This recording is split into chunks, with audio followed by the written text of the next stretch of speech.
Hey everyone, David C. Anderson here coming at you from the KnifeCenter, and it's that time of the week where we take a look at the coolest new knives that have just hit our shelves. Let's check them out.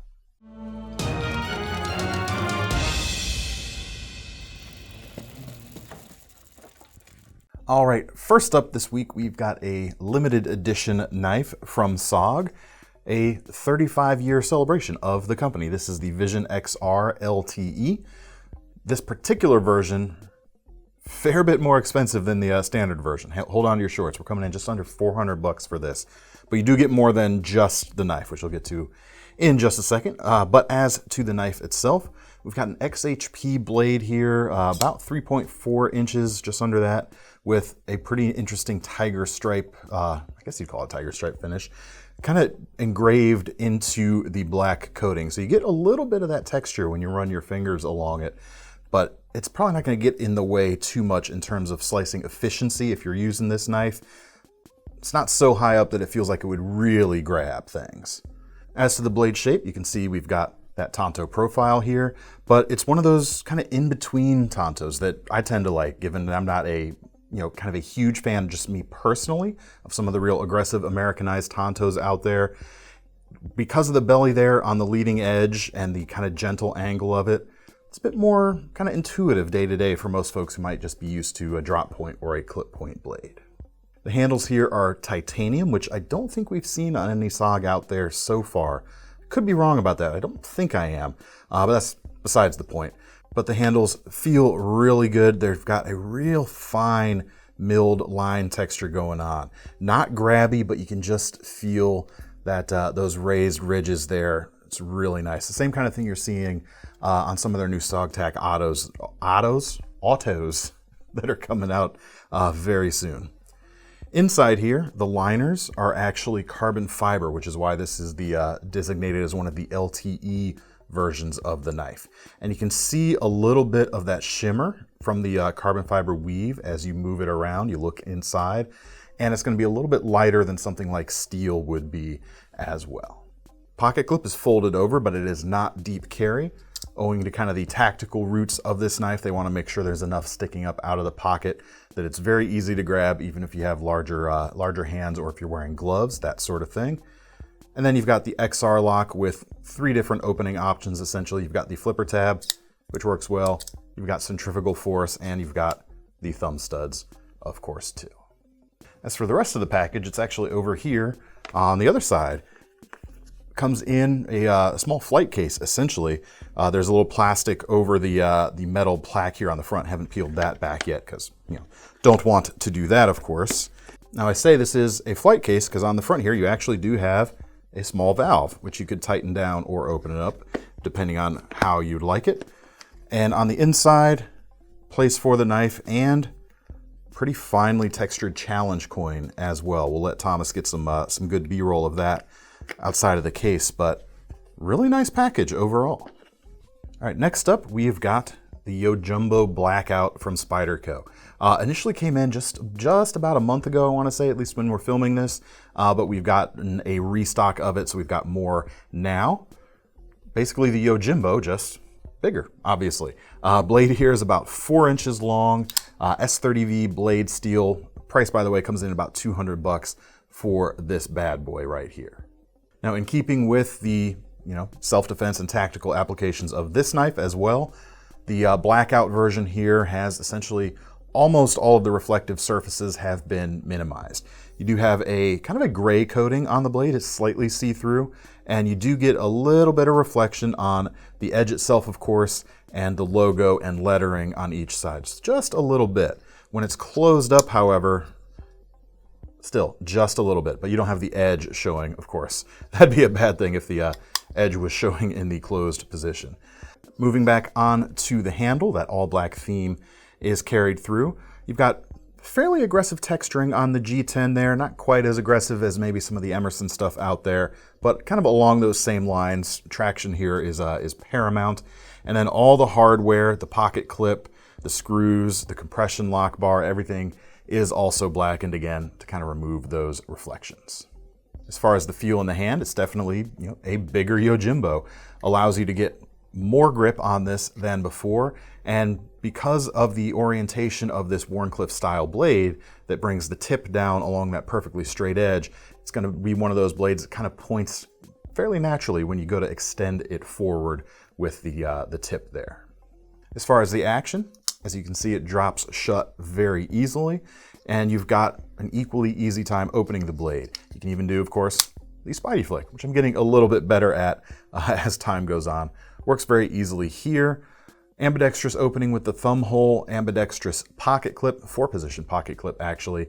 The compression lock, however, of course, is right-hand biased, although some folks don't have too hard a time using it left-handed. The lefties out there anyway, I think, kind of get used to it a little bit, but that is the one detail of this knife that is not completely symmetrical or ambidextrous side to side. But in any case, very aggressive knife, ready to work hard. All right, next we have a new folding karambit from Spartan, and this is from their professional grade, or sorry, their field grade line, which is their imported line, bringing some of their designs into a lower price point. This is the Ronin Shoto folding karambit. It's a 2-lamb design, and it comes in about $155 right now. Blade steel here is XHP, about 3¼ inches in length, and rather than a hawkbill, you have kind of a more everyday utilitarian tanto shape. Again, with a little bit of belly out on the front of this guy as well.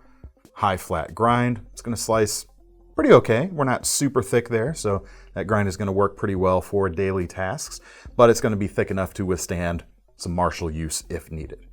G10 handle scales. Texture not quite as aggressive as the Yojumbo, but plenty of texture there. Pocket clip that is reversible for either side. Carry. And then you've got a red G10 backspacer around the ring, sort of as a bit of an accent. Feels pretty good in the hand. Not the widest hole. My fingers do fit through it, no problem, but if I were wearing a pair of gloves, this would definitely be a little too small for me. But without gloves, there's plenty of length there for my hands. Now I'll close it up. We've got a liner lock on the blade, and we've got washers in the pivot, no ball bearings.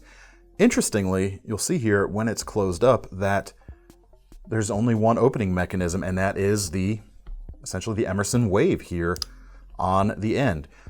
So it's pretty much designed to catch your pocket as you open or as you pull the knife out and rotate it open very quickly.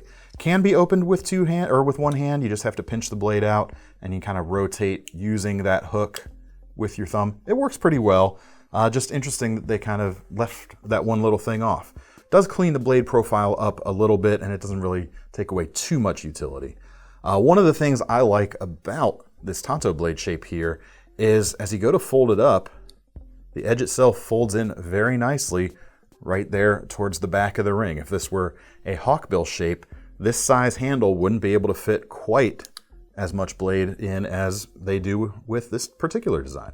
So that's kind of cool. All right, next up we have another tactical knife, but a fixed blade this time from Borka Blades, and this is actually a production knife from Borka Blades. You don't see that too much. Coming to us, built by Fox Knives in Italy. Good, I'm holding it the right way up there. You can see right there on the tang or on the handle the production mark here. About the same price as the first knife we looked at. It's about $395 right now. M390 blade, just over 4 inches long, and you can clearly see the kind of Microtech stitch blade shape here, just a bit longer, which of course is his collaboration with Microtech, that particular knife.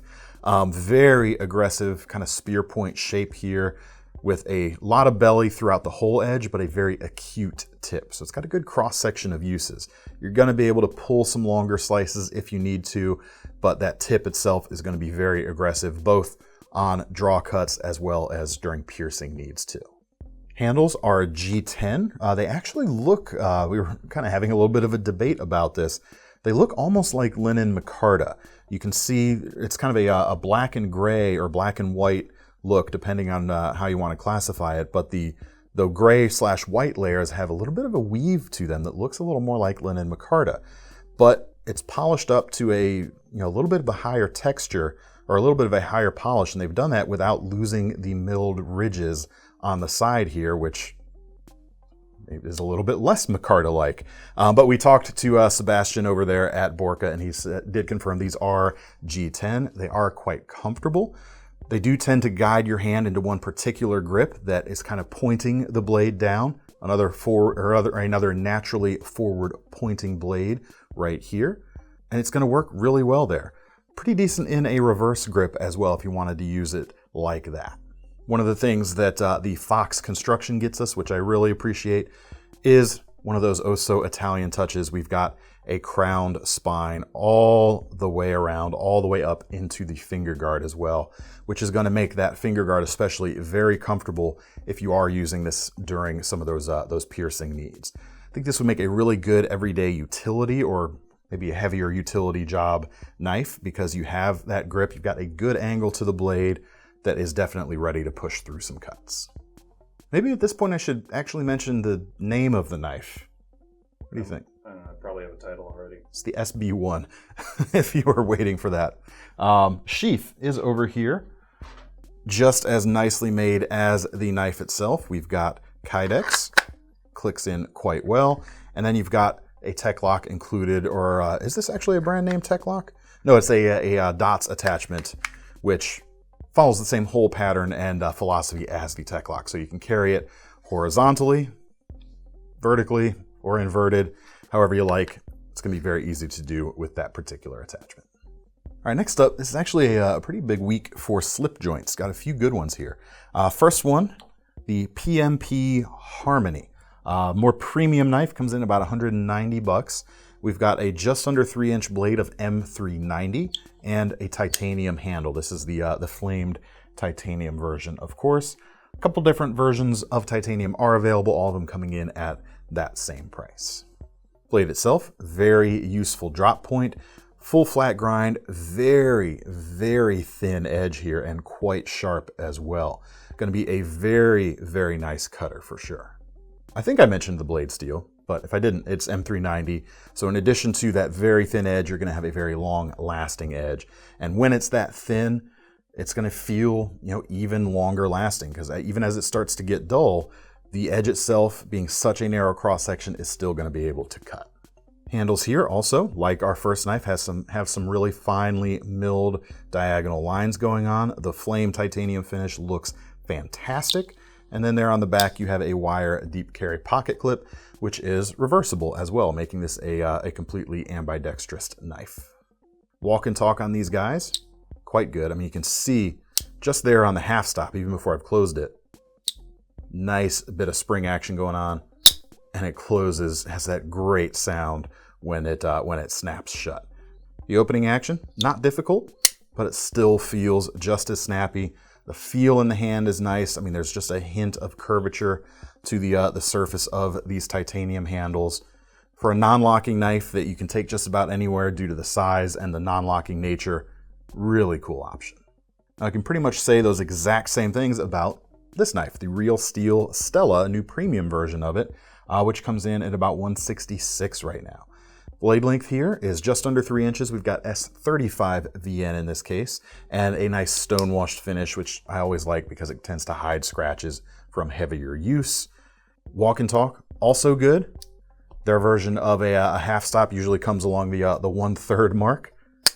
Snaps shut quite nicely. And then opening here, we've got dual full-length fullers along each side rather than a nail nick. Works very well. And titanium handles here too. Nice stone-washed finish. Feels very good. Got finely milled texture here too. This guy isn't contoured, but it is a little bit thinner overall. And you've got some nice tactile surfaces to use while you're using the knife. Milled titanium pocket clip as well. This guy is not reversible, unfortunately, so if that is your thing, check out the PMP instead. And then one of the really nice considerations about these Real Steel slip joints is this area right here at the back end of the blade itself. You've got a small bit of textured tang there, which not only gives you a nice feel for when your finger is creeping up towards the edge, but also when you're holding the knife, if it were to close, your finger is going to get in the way thanks to that little piece right there, and hopefully keep it from closing on your fingers. Next up, we've got a smaller version of one of our favorite executive knives out there, the Real Steel Metamorph Compact. Premium version here coming in about $178 right now. Again, we've got a short blade, just over 3 inches in this case, but it's got that nice, long, narrow profile that we think typifies that executive styling. S35 VN as well, satin finish, full flat grind with a swedge. The handles are titanium, got a nice, almost subtle diamond texture on the front, and some cool things like a hidden lanyard point there at the back. You actually get that on the Stella we just looked at too. And then you've also got a cool backspacer with kind of a fluted channel along there. This is a frame lock, as you can see, and it is a flipper, but it is a front flipper, but almost one of those top flipper designs. I really like it. It's the point of it sticks out from the top, and you've got a little bit of concavity in there, so it's going to be very nice for getting your thumb to index and do that flip. Works really well for me, and you guys know I'm not always the best at that. So to see that work so well for someone even like me is very encouraging. Ball bearings in the pivot though, deep carry pocket clip, which is right side only, but a nice subtle clip. It has one of those almost ink pen looking clips going on, which for a gentleman's knife is quite nice to see. And it is inset in the handles, and the screw heads, while not flush, are only slightly domed. You can barely see them sticking out there. It's going to be very good in and out of the pocket. All right, now back to slip joint news with, in my mind anyway, some very big slip joint news. The new versions in 2021 of the Remington Silver Bullet series are back, and they're made now by probably my favorite production slip joint company, and that being Great Eastern Cutlery. And as such, these Silver Bullet knives are better than they've been in quite a while. Not saying necessarily anything bad about other folks who have made them, but just that Great Eastern Cutlery does such a phenomenal job. Price on these, about $170 right now.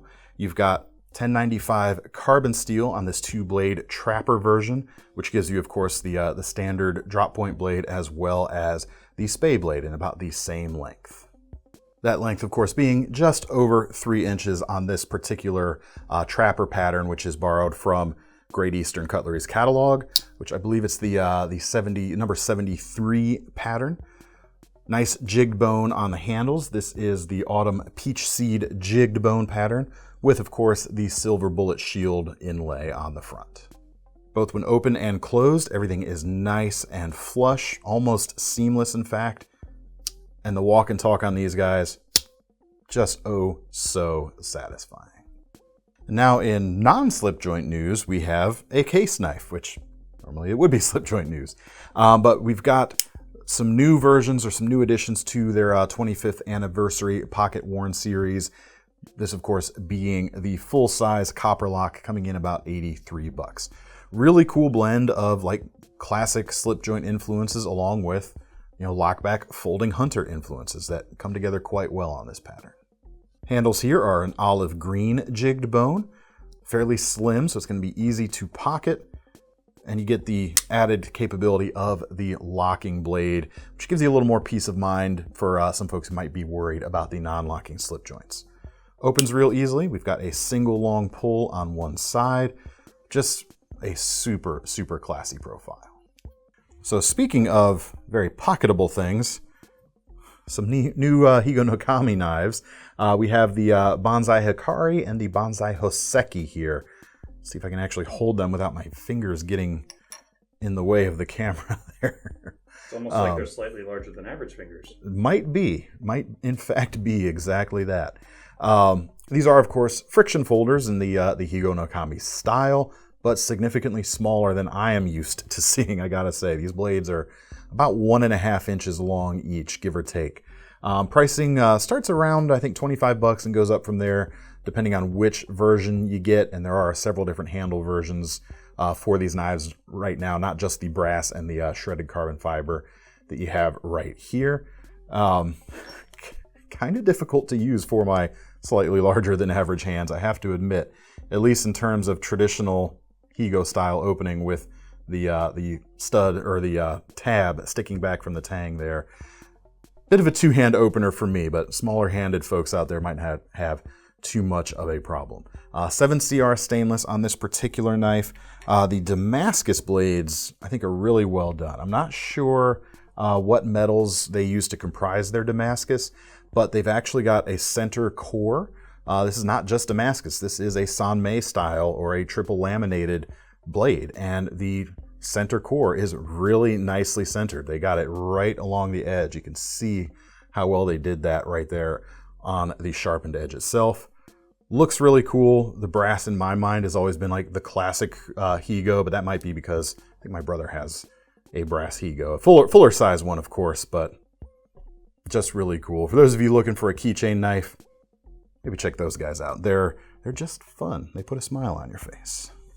Now, if you're one of those people that feel like you need more blade than 1.5 inches, those people, I do have something here for you. First knife release from Olight under their new Oknife brand. Kind of a funny name, but not a funny knife. It's actually really nice, I think. It's called the Drever. Comes in about $70 right now. Blade length is about 3.5. You've got N690. Bit of a hybrid blade shape going on. Just looking at the tip, you'd say it's kind of a sheep's foot profile, but you've got a lot of belly going on. I'm probably going to call this a modified sheep's foot, in fact. Full flat grind, N690 steel, like I mentioned, so solid performer. And you can get it in 2 different versions. There's this black stonewashed blade paired with the black G10 handles. There's also, is it satin or is it a stonewashed blade? It is a standard stonewashed blade paired with a blue G10 handle. Speaking of those handles, they are G10 and they are very nice feeling in the hand. Contoured here, not just a flat slab. Very nice feel, has enough length for most size hands, I would say. And you do have a bit of a finger groove here cut out of the front side, but you don't see it quite the same way on the reverse side since this is a liner lock. But it doesn't feel like it gets in the way. It is very neutral feeling, even though I do have, as we just discussed, some bigger fingers. The other thing I like having those bigger fingers is the size of the finger choil they gave you right here. Because if you're gonna put a finger choil on a folding knife, you wanna be able to use it, and I have no problems choking up there. I'd have plenty of space without having to worry about creeping up on the edge itself. As for the rest of what you get, you do have a deep carry pocket clip, which has a blue color here. It's not anodized, this is a steel clip, so it's a different type of finish. It's almost like a translucent PVD, at least in its feel. I don't know if that's exactly what they do, but I do like the look. Liner lock, as I mentioned, and some pretty drop shut action for this style of knife at this price point, which is very cool to see. Ball bearings in the pivot, 2 opening methods. You've got your thumb studs or your flipper, and both work very well. All right, next up from Olight, they've expanded their O'Pen. I'm trying to think of what other funny things that Olight could do that we could put an O in front of. Olighter. Olighter.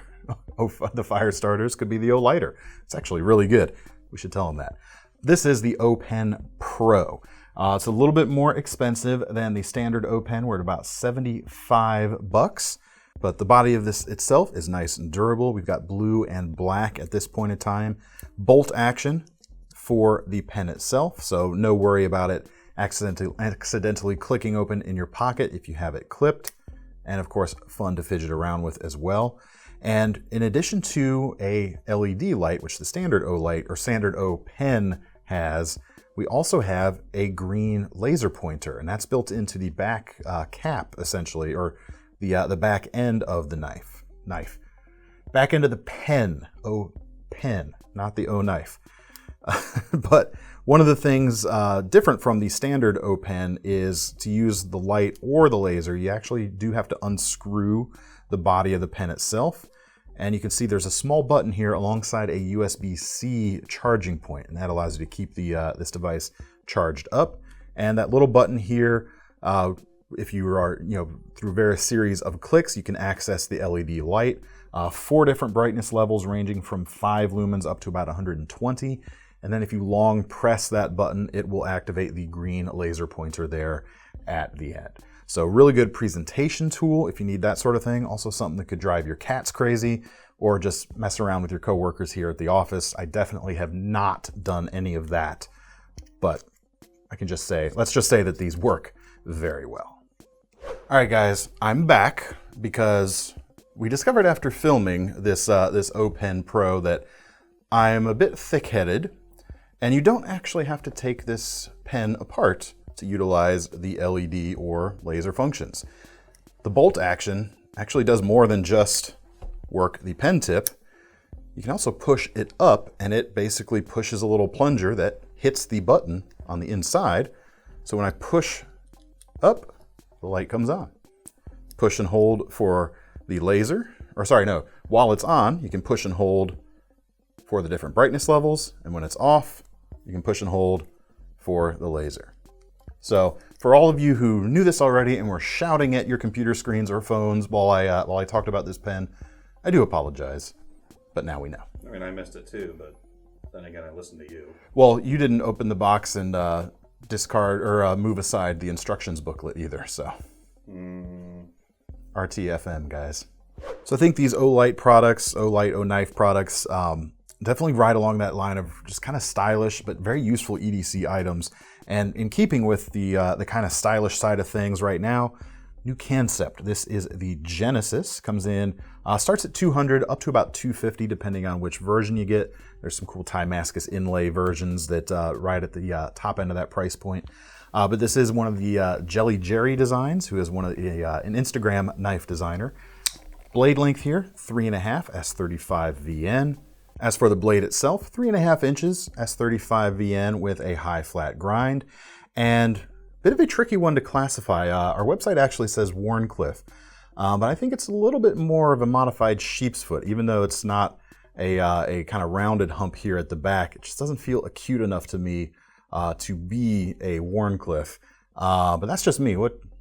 It's obviously reverse Tanto. Knew you were going to say that somehow. Well, you asked. You're actually not altogether wrong. That could be a defensible position. But whatever you want to call it, you do have a fairly aggressive cutting edge here. Almost cleaver-esque in a way, too, even though it tapers down. Completely straight edge. I mean, I don't even see a hint of curvature to that blade. Really going to be ready to push through a cut. Not the most comfortable handle to do something like that. Again, they were going for a little bit of more high style with this titanium handle. It's a little bit angular. So again, just going for something a little bit different. Certainly going to be able to handle any of your light to medium duty stuff, no problem though. But titanium frame lock for the handles, ball bearings in the pivot. Not a titanium frame lock flipper though. No flipper tab here on the back side. You just have the blade or the thumb cutout. It does work well with the thumb. Just make sure you're keeping your fingers off the lock bar itself. Easy mistake to make. And you can do the middle finger flick with it easily enough as well. Very good styling going on. Milled titanium pocket clip kind of backs those things up. And of course, very well put together as well. So I always try, as I'm putting these videos together, from one knife to the next, at least in my head, there has to be kind of a progression or a connection. And this one right here, the knives are completely different.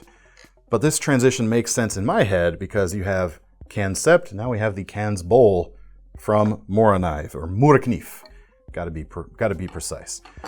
Bit of a stretch maybe for the segue. I don't care because... No, that's not a Spyderco. Is this a reverse Tanto too? Probably.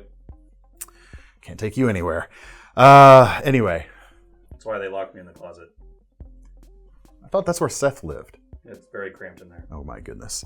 Anyway, enough of that banter. New Morakniv. Now you may be wondering, David C. Anderson, what is so new about this knife?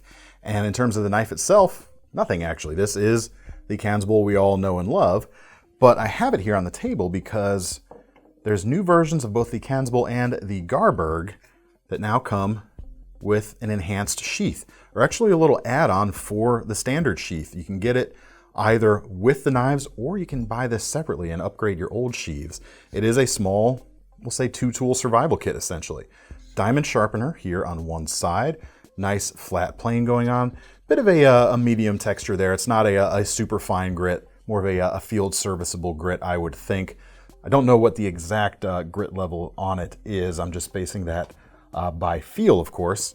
But then here on the other side, a nice fire steel, which you access by rotating. And as you rotate that, it's going to pop it up past the little gasket there at the top. And then you're able to use, with these knives, of course, that have the crisp spine, use that to strike the ferro rod there. Very nice. And like I said, these can be had either if you don't have one of these knives already, you can get it with the package already installed, or for about 25 bucks, you can get this piece and add it to your old sheath. And it works with some of the grooves that are milled or molded into the back side of the sheath, and it does hold it very securely.